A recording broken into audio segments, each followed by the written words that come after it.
This is KCBD News Channel 11 at 10. Good evening, and thank you for joining us. Abner is on vacation, but he'll be back tomorrow. An effort to build a student housing apartment complex north of Tech Terrace has come to an end, at least for now, with the Lubbock City Council. Since September, the proposal has been under consideration by the city with continuous opposition from the Neighborhood Association. KCBD News Channel 11's Case Wilbanks has been following this for months and is here now to explain the council's decision. Case. Well, Karen, it was 5 against the zoning change and 2 in favor. Councilman Steve Massengale and Councilwoman Dr. Jennifer Wilson were those 2 in favor. Those 2 council members also called for a postponement on the vote, but most of the council wanted to take this long-awaited vote after the Planning and Zoning Commission recommended approval earlier this month. If you are here in support of our efforts, would you please stand now?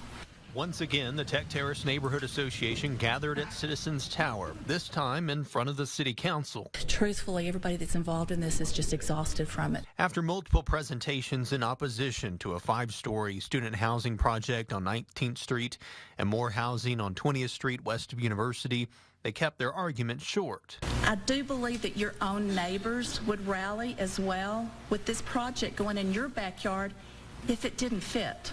Those arguments have ranged from the size of the proposal, where the Godbold Center and Cafe J are currently, the density, traffic, and compatibility with and impact on the neighborhood. But I think the concessions that have made it a great project. The owner and developer claimed issues had been addressed with changes to the proposal, or they claimed they're unfounded issues, and believed this was in the best interest of the city and students. Congratulations to them for mounting a good opposition. But I firmly believe this is a great project. I'm proud of it. The Planning Department and Commission approved of the zoning change, but ultimately the council sided with the opposition. All right, motion fails 5-2. It was a vote that almost didn't happen Tuesday, with a change in the developer from up campus out of Chicago to Thomas Payne in Lubbock.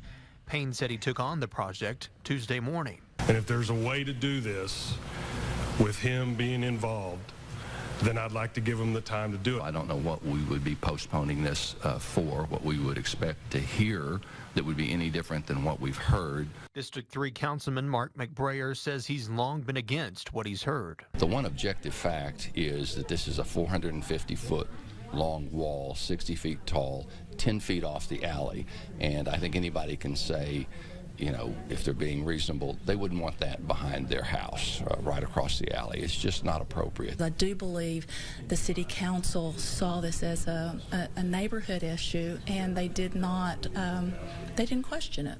While the Tech Terrace Unit neighborhood celebrates, some wonder, if not this, then what? Our neighborhood and the Neighborhood Association is not against students. We live with them. We're not against development. The whole issue is what is appropriate right next to our neighborhood and right next to the residents who live there. So that really was my major concern, and I think it's what was the concern of the 4 other council people who voted against it. Now, since the Planning and Zoning Commission voted in favor of the zoning change, the proposal can be made again, and there's no year-long waiting period, but it will have to go through all the necessary steps once again. Karen. All right. Thank you, Case.